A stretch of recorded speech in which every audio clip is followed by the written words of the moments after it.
.36, good morning to you, watching and listening to Breakfast with Stephen and Anne. And we're talking cats and dogs today because we're going to meet the oldest cat in the world a bit later on. She's 26, turning 27. And that got us onto the subject of puppies and kittens' teeth. When their baby teeth drop out, do you find them all over the floor or what? And Julia says, our first puppy, Archie, lost his teeth, and I did find them on the floor. But our other two, nothing. Maybe Archie didn't fancy eating his own teeth. And Debbie, morning Debbie, says, my cat is 21. Oh. Hard to believe she was born in 2001. Wow. Gary says, I've had two cats, mother and daughter. Mother got to age 19. Daughter only managed to age 16. But you obviously loved them to bits. Still do they have dentures? Dentures? Christopher Biggins is here. Yeah, sorry, I'm just interested because the cats, you know, I wonder if they know that that's the next thing. Cats will have dentures. Can you imagine? It'd be a job to put them in the morning. Can you imagine? They wouldn't cooperate. Well, nowadays... Well, you coped, didn't you? Oh, well, I might, yeah. It started already. Mine are quite snug, so we're all right. Ella Whelan is also with us because we're going to be looking through the newspapers. Morning and congratulations because you are now a mum. Yes, thank you. 6 weeks old. Yes. Baby. A baby boy. Baby boy. Oh, lovely. Well done. Yeah, congratulations. Actually, you look as though you've had a baby. You look smug. It's rather not Are smug. you calling me tired looking? Well, yes, but you have a radiance There is. about you. There is a radiance about you. Yeah, nice. It's all makeup, it's all makeup. I was going to say it's a surprising calmness, but maybe that is tired. We'll keep going. Anyway, before we have a chat to these two retrobates, let's have a look at the front pages for you. We start with the Times. Chief Constable of Greater Manchester Police is asking officers to stop virtue signalling on social media and get on with policing. The Guardian discusses how care charities are being forced to evict disabled residents. The Mail focuses on England's goalless game against the USA last night. Yeah, Battle of Britain, they're calling it. The Mirror says yawn in the USA as they declare World Cup weary for England. And The Sun says yawn in the USA. Yes, exactly. Oh, there you go. And The Telegraph has an exclusive with Princess of Wales, Catherine, who says not enough is being done to help the next generation. Well, let's talk to Ella and Biggins about some of those. Ella, let's start with The Guardian, should we, and the care charities story. Yes, this is a terrible story, and so much of our discussion about healthcare focuses on the NHS and what's going on there, but too often we neglect to talk about social care, which is often neglected. And this story is that several big charities that work with and house lots and lots of people with challenging care needs are basically, with the rising costs of wages, energy and food, finding that they might have to actually evict people because they're not getting the right amount of funding from the council. But how can that be? How can you evict someone with specialist care needs? Well, so for example, one charity, Leonard Cheshire, is told The Guardian that they've had to serve 11 eviction notices because that for years now they say they've had to supplement and basically take a loss on care packages, some of which there's inside The Guardian they have quotes from one individual who's got a £90,000 a year care package, which obviously will have increased because of energy costs and things like that, and that these charities simply cannot run making a loss because they're not getting enough funding to fund these people. But if someone has those requirements, shouldn't the government be paying for it? Yes. You would have thought. Yes, you would have thought. But part of the problem is that because there's this system in which social care is separated off from the NHS, and because it doesn't get the same amount of attention, it's often left down to either local councils or, in the case of this individual, Keith Harris, the only reason why he didn't get evicted was because his family lobbied his local MP and basically got sympathy help. But there are lots of individuals who can't do that and who are, the numbers are small. It's still only 11 eviction notices that have been served, but these are people who are incredibly vulnerable, who literally cannot survive alone because they need 24-hour care.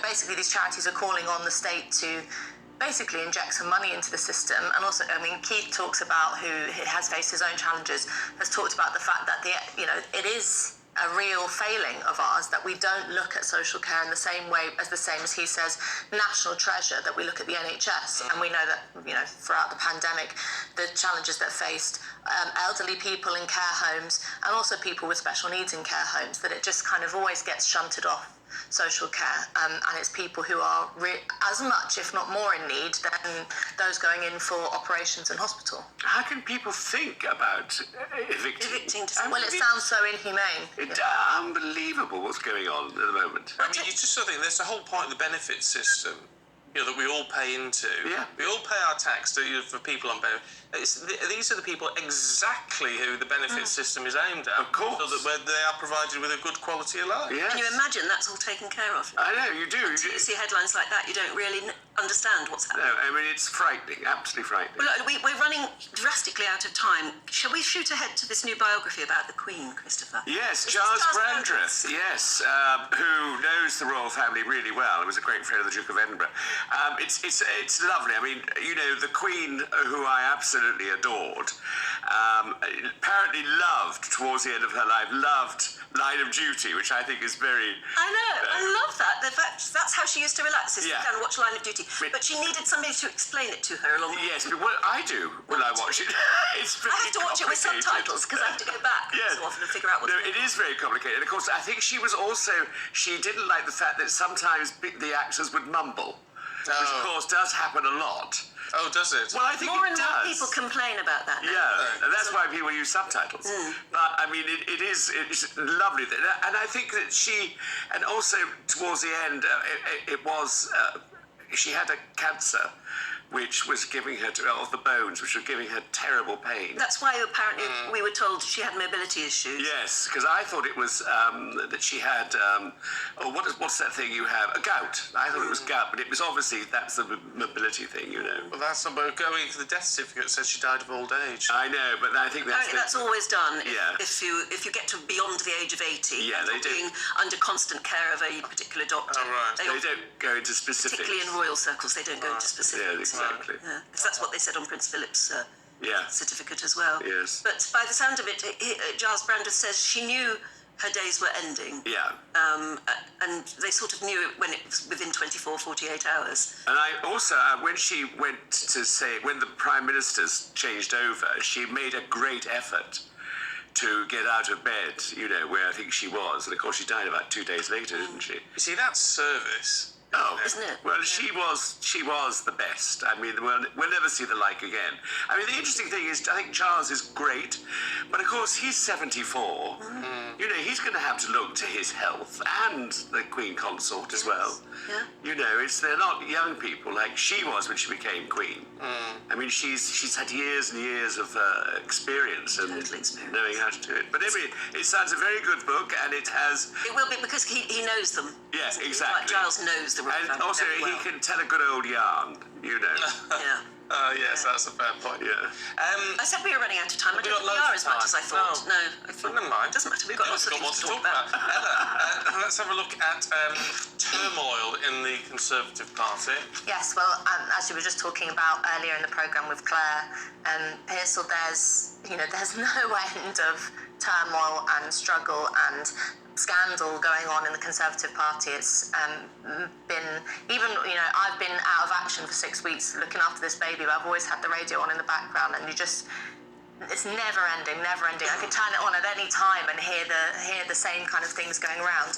And now people are starting to make decisions within the Tory party about whether or not they're going to stay. So Dehenna Davison, who was the young 29-year-old MP for Bishop Auckland, has said that she's going to step down in the next election. She says she wants to focus on her family. She says that she's actually wants to have a bit of a life in her 20s because she's been focused on politics. Be a normal person. Be a normal person. I mean, But you sense she wouldn't be saying that if they were doing really well. Exactly. And it's all very exciting. exactly.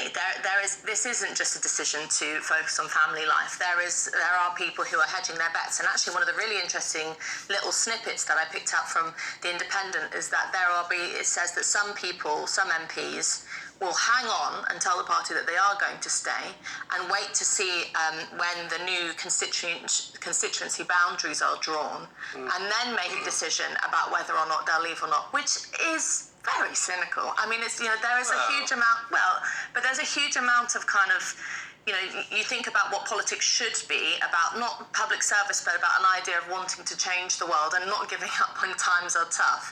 I think a lot of what's for the problem in the Conservative Party, and perhaps someone like Rishi Sunak kind of exemplifies this, is there's a hell of a lot of career politicians, people who are in it to be able to further their career. Wouldn't that apply to all of us if we were doing it to an extent? I think I'd probably be more idealistic about it, which is that I think there are lots of people who care about political change. It's just that none of them are in Parliament at the moment, on both sides of the House, actually. And I think probably, do they want to stay with the sinking ship? It depends on how much you think the Conservative Party is worth saving. I don't think it's worth saving at all.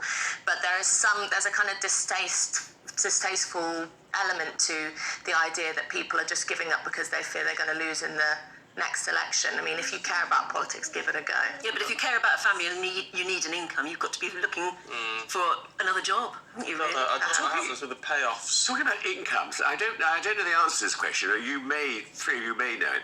If you're a Conservative and you're in power, do you get more than the Labour people? Only if you're in government. Yeah. If you're in government, you do. Only if you're a minister. If you're a minister, I see. You get extra money, right? You get a bit extra. Well, of course, now all of the politicians want to be reality TV stars, so they're all working towards that now. Well, there's much more money in it. Much more money, £400,000. Allegedly, yes. Yeah. He's still in it, isn't he? And he's still in it, Are you watching it? Oh, I am, which really annoys me. We'll talk about it later. Yeah, okay. But it's very annoying that he's still there. I thought he should have gone ages ago. Tell us about Catherine, Princess of Wales. Well, yes, I mean, she's... Isn't it funny how you still feel you have to say it's Catherine we're talking about?